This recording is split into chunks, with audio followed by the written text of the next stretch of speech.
दोस्तों मैं हूं मलिक फरीदी और आप देख रहे हैं खबर एक्सप्रेस न्यूज़। इस वक्त हम मौजूद है दक्षिण मुंबई के नारियलवाड़ी कब्रिस्तान में, जिसे छोटा कब्रिस्तान भी कहा जाता है। दोस्तों हर कब्रिस्तान में मैयत नहलाने के लिए गुसलखाने होते हैं। मर्दों की मैयत और औरतों की मैयत नहलाने के लिए अलग अलग गुसलखाने होते हैं। ऐसे ही गुसलखाने नारियलवाड़ी कब्रिस्तान में भी मौजूद हैं, लेकिन ये दोनों गुसलखाने काफ़ी पुराने वक्त से हैं, जो अब बड़ी खस्ता हालात में हैं। जनाब अब्दुल कादिर काजी साहब जो कतर में सर्विस करते हैं, वो जब भी मुंबई आते हैं तो वो अपने वालिदैन के एहसाल सवाब के लिए अक्सर दुआ करने नारियलवाड़ी कब्रिस्तान आते हैं। और जब उन्होंने यहाँ कब्रिस्तान में गुसलखानों को देखा तो उन्हें बहुत दुख और तकलीफ हुई, क्योंकि यहाँ के गुसलखानों की हालत काफ़ी खस्ता और ख़राब थी और मैयत को नहलाने के लिए कोई मकबूल इंतज़ाम नहीं था। दोस्तों अब्दुल कादिर काजी साहब की ख्वाहिश थी कि गल्फ़ कंट्रीज़ में जिस तरह कब्रिस्तान में सारी लेटेस्ट सहूलतें मुहैया है, उसी तर्ज पर यहाँ भी गुसलखाने होने चाहिए। आप हमें अपना नाम बताइए और आप कहाँ से हैं, हमारे दर्शकों को बताइए। मेरा नाम अब्दुल कादिर मोहम्मद काजी है। मैं रत्नागिरी का शिरगांव का रहने वाला हूँ और मैं बॉम्बे में पहले डोंगरी पर रहता था, नूरबाग में। और मेरे वालिद वालिदा यहीं पर तदफीन है और रिश्तेदार भी यहीं पर तदफीन है, मेरे दादी वगैरह।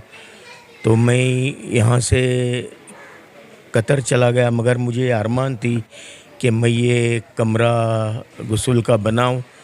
तो मैंने गुस्ल का कमरा वहाँ से आकर के बनाया हूँ और मैं चाहता हूँ कि अपने कौम का इससे फ़ायदा हो और वो अच्छे से यानी सब चले और यहाँ पर साफ़ सफाई का इंतज़ाम रहे।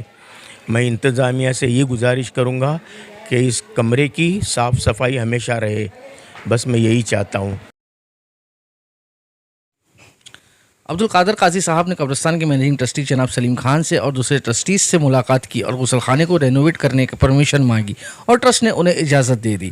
अब्दुल कादिर काजी साहब ने तुरंत गुसलखाने के रेनोवेशन का काम शुरू किया और अब्दुल कादिर काजी साहब ने यह भी कहा है कि अभी उन्होंने मर्द मैयत गुसलखाना बनाया है और वादा किया है कि अगले ट्रिप में जब वो मुंबई आएंगे तो इंशाल्लाह ज़नाना मैयत का गुसलखाने का भी काम करवाएंगे। आपने जब ये जिम्मेदारी उठाई और आपने ये जो गुसलखाना है बनाया, तो इधर कब्रिस्तान में तो वैसे यहाँ पे मैनेजमेंट है, ट्रस्ट है, तो उन लोगों ने इसके बारे में कुछ आपसे बात की?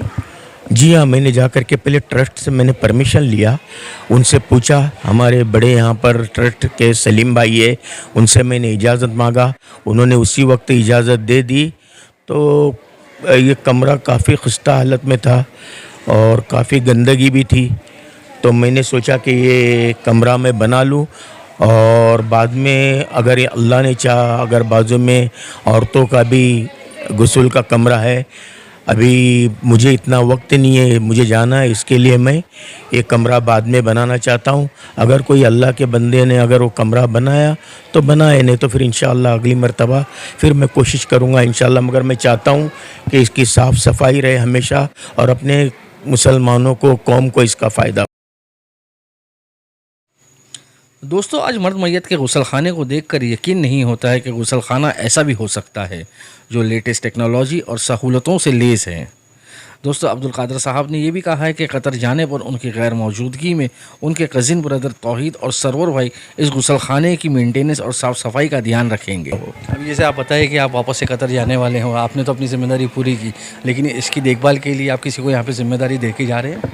जी हाँ, मेरे ये यहाँ का जो इंतज़ामिया है उनसे भी मैं गुजारिश करूँगा और मेरे ये खालाजाद भाई है तौहीद भाई, उनको भी मैं बता कर जाऊँगा। फिर मेरे दूसरे भाई है सरवर भाई वगैरह, उनसे भी मैं गुजारिश करूँगा कि आप आते रहिए और यहाँ पर ज़रा देखिए और यहाँ का जो निज़ाम है उनसे भी मैं गुजारिश करूँगा कि यहाँ पर देखभाल करें। दे रहे हैं, बता रहे हैं कि भाई इसको साफ। मेन तो अहम चीज़ जो है वो सफ़र, आखिरी सफ़र है और हम चाहते हैं कि एकदम सफ़र रहे।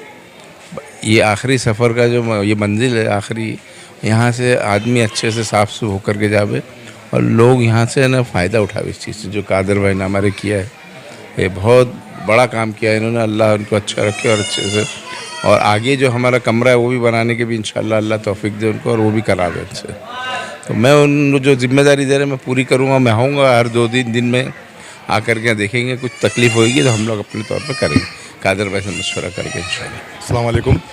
ये मेरे कादिर भाई मेरे भाई है, दोस्त है, भाई है मेरे। तो उन्होंने सब काम करा के दिए हैं, पूरा बना के पूरा दिए हैं। इंशाल्लाह मैं भी कभी भी आऊँगा तो उसका देख रेख करूँगा इंशाल्लाह, सब ध्यान रखूँगा इंशाल्लाह। सुना कि किस तरीके से कादर भाई ने अपनी ज़िम्मेदारी निभाई और एक गुसल खाने को तैयार किया और वापस कतर जाने वाले हैं, और आने के बाद में इंशाल्लाह उन्होंने कहा है कि जो औरतों का गुसल खाना है वो भी वो बनाएंगे। और अब जाने से पहले उन्होंने ज़िम्मेदारी तौहीद भाई को, सरवर भाई को देके जा रहे हैं। तो हम हमारे यहाँ के जो ट्रस्टी हैं, यहाँ के जो ज़िम्मेदारान हैं, उनसे भी गुजारिश करेंगे कि जो इतना माशाल्लाह इतना अच्छा काम हुआ है तो इसकी देखरेख करें, इसकी साफ़ सफाई रखें और इसको अच्छे से मेंटेन करके रखें। खबर एक्सप्रेस न्यूज़ के लिए मैं मलिक फ़रीद।